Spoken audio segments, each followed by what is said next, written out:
Is there anybody going to listen to my story? All about the girl who came to stay. She's the kind of girl you want so much it makes you sorry. Still you don't regret a single day. Ah, girl. Bom, a Alice Ruiz eu acho que é a poeta que a gente mais tinha contato com a poesia desde antes desse projeto. Eu confesso que eu estava meio nervosa para entrevistá-la, com friozinho na barriga. Era também uma tarde de sábado.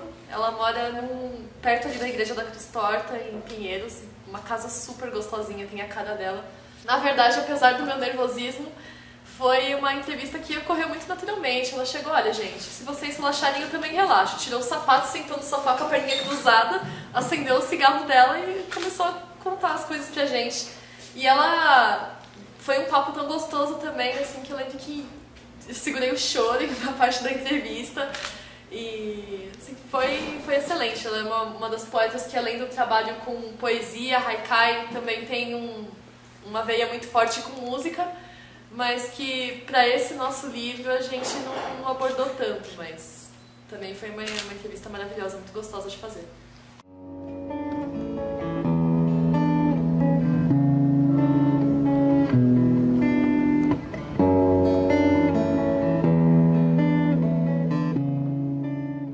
Eu já escrevia poeminhas curtos, eu falei, né? Eu não achava que o que eu fazia era literatura.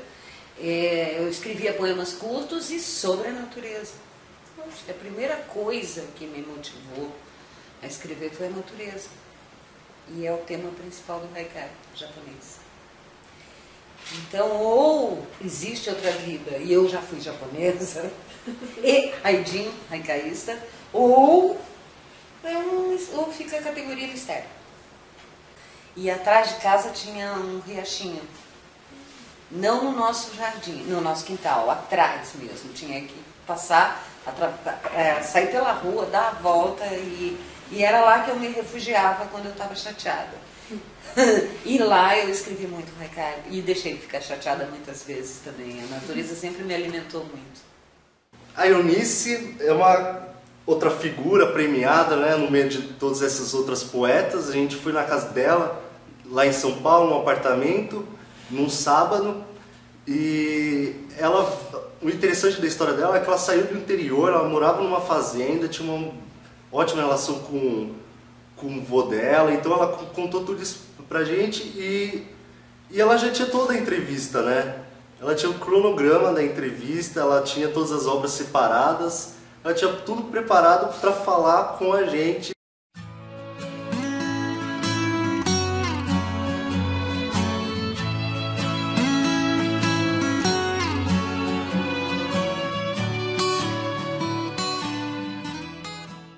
Eles não fazem uma mudança total, eles vão se transformando, eu acho, lentamente. Mas são transformações. Aqui eu acho, quer dizer, como eu falo, quando eu vejo alguma coisa nova aparecendo, diferente, Mulheres da Vida, eu falei, ótimo, ela é um trabalho, uma virada interessante, um jeito. Porque as pessoas falavam, como se vai fazer haikai e seguir as estações do ano, tendo em vista que aqui cada hora é uma estação, as estações estão tudo desencontradas, né? E eu falei, não, né? Não vamos falar os casos. E aí eu coloquei aqui, assim, uma apresentação exatamente falando dessa questão de tem ou não tem estação. E aí, no fim, que eu falo o seguinte, que a Teruko que fez a apresentação, que quando estamos onde estamos, há estações. A entrevista com a Greta, ela aconteceu num domingo à tarde, ali próximo da região da Augusta, centro de São Paulo.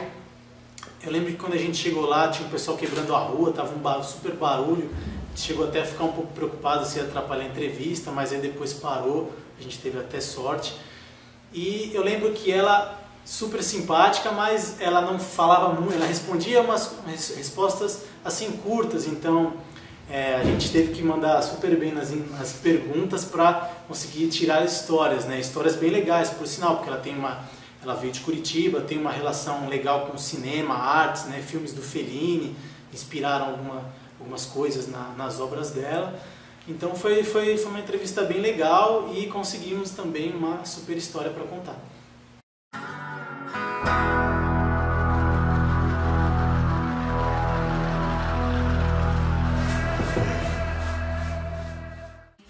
Eu sempre escrevi sobre a coisa das cidades, né?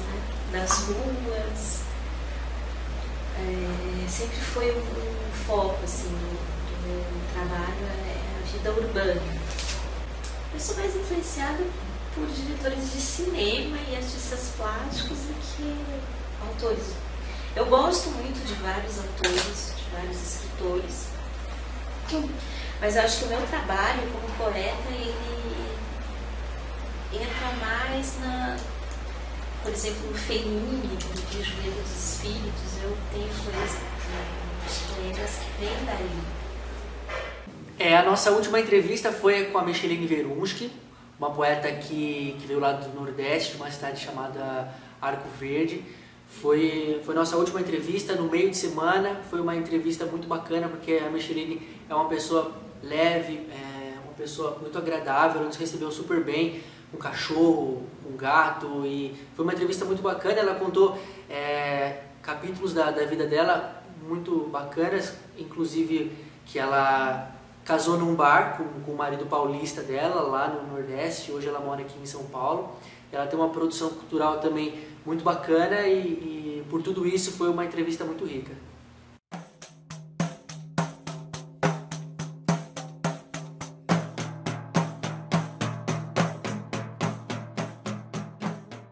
Lembra que eu era uma menina bizarra, né? Então eu sempre gostei muito, assim, o meu tema, inclusive é o meu tema ainda, é a morte. Sempre me fascinou a morte. Então, os primeiros poemas são poemas que falam sobre a morte, e eu tinha um certo fascínio tanto pelos românticos, né, quanto por Flor Bela Espanca. Então tinha todo um universo meio gótico ao meu redor. E isso preocupava muito minha mãe, porque ficava falando de cemitérios, não sei o quê, todos esses temas que não são muito digeríveis, né, para a maioria das pessoas, e minha mãe ficava muito aflita com isso. Mas eu acho que é a primeira vez em que eu senti que alguém no mundo entendia o que eu estava... Qual era o meu apelo estético. Lógico que quando eu entendi isso eu não sabia nomear ainda. Acho que foi quando eu assisti Tim Burton pela primeira vez. Então eu disse, esse cara é o cara, quero trabalhar com ele um dia.